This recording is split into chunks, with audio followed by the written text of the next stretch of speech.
Hi guys, today we'll talk about how can you enable this sign or know how you can do that on your iPhone. So you just follow these ways, then it's going to work with you. All you have to do in first you just click on settings here. So then it's going to take you to your settings. It's going to show for you like this. So then you go down, just keep going down here. Click here on general here, just click on it.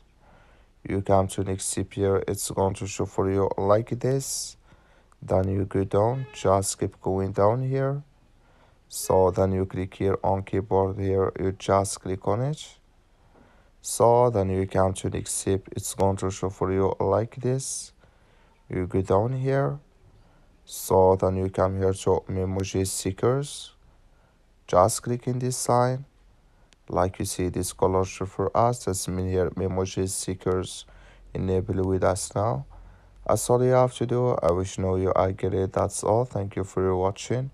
Don't forget to support us by liking, subscribe.